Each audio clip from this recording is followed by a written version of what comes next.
video is not sponsored by Segway.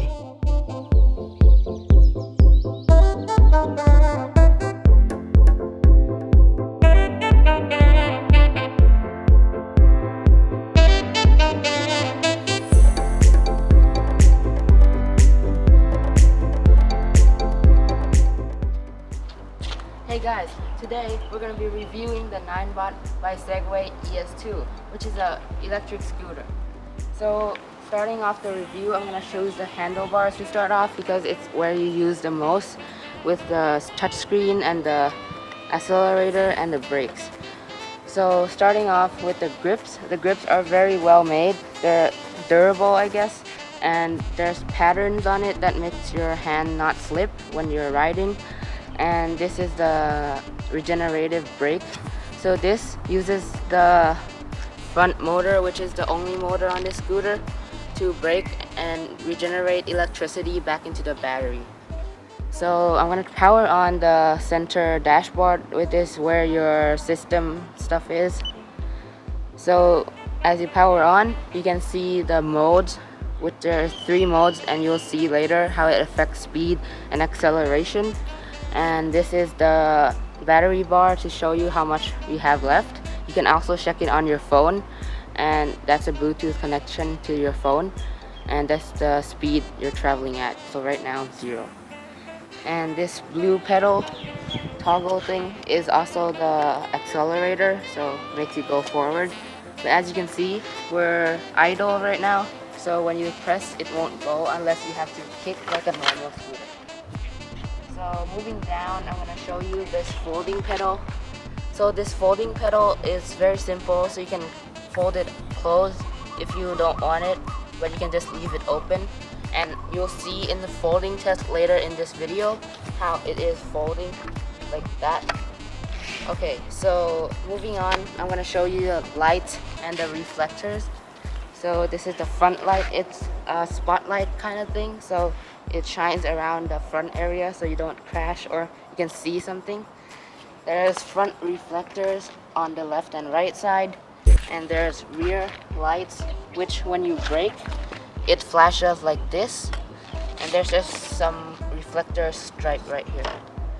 So that's basically the intro, and I'll see you in the test.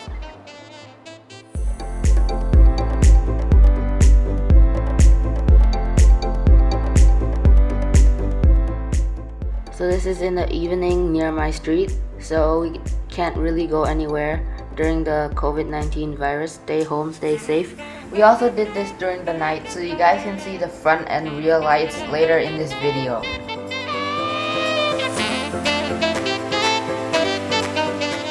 This is standard mode acceleration test, so the top speed is 22 kilometers per hour on here.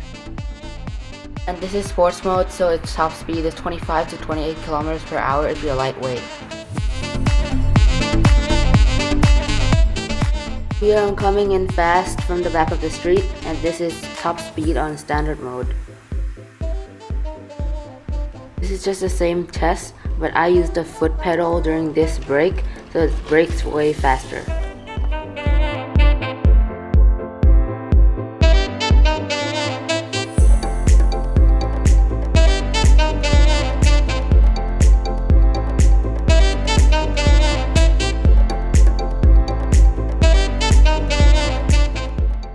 So before we even start the lights show, we're gonna show you the basic of this lights interface in the app.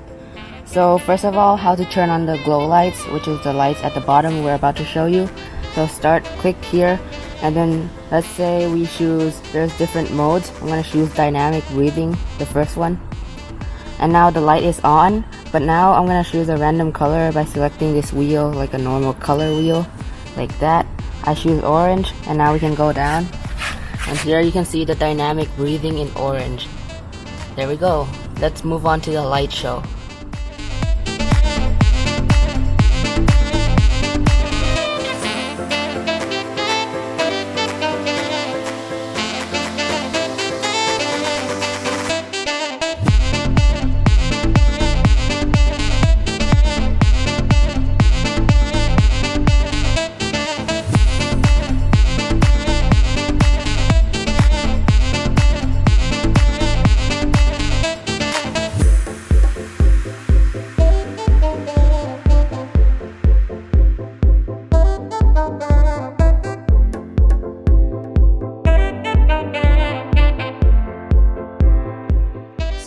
after this, I'm going to talk about how to use the app and its features. So first of all, this is a screen where you connect, and this is where you can lock and unlock your ES2. Then you can also see the speed and the battery bar. This is where you can turn on cruise control and the rear lights. And this is another stats page of the mileage and the other statistics.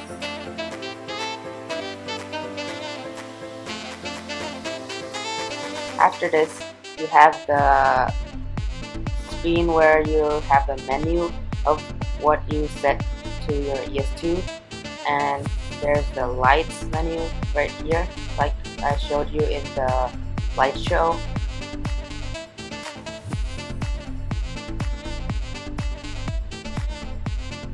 And this is a limited mode for the eco mode speed settings.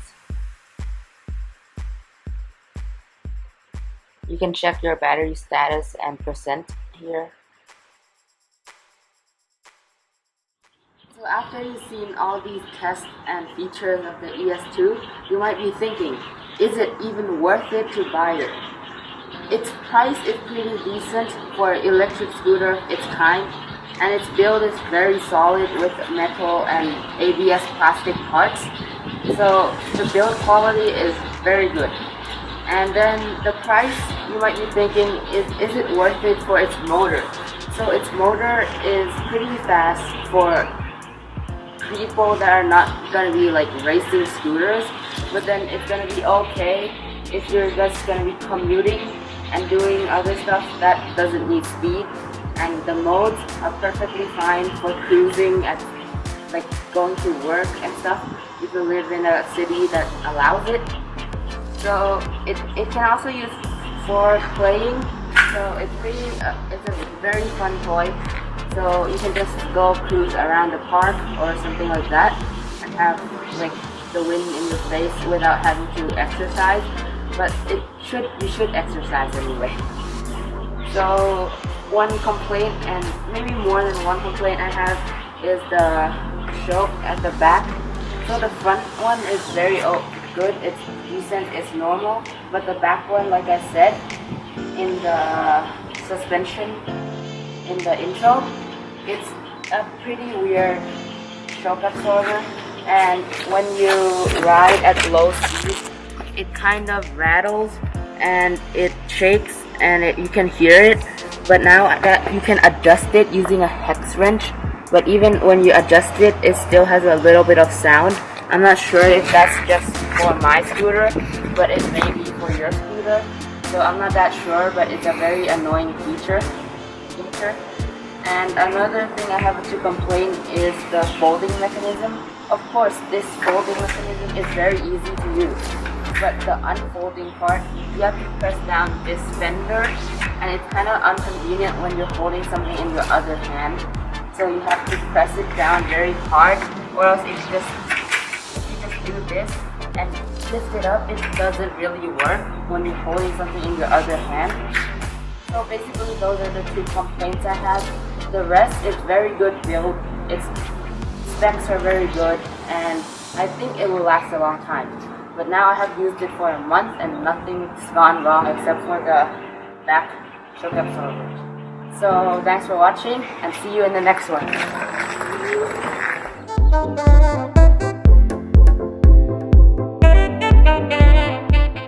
Thanks for watching this week's Tech Review Tuesday.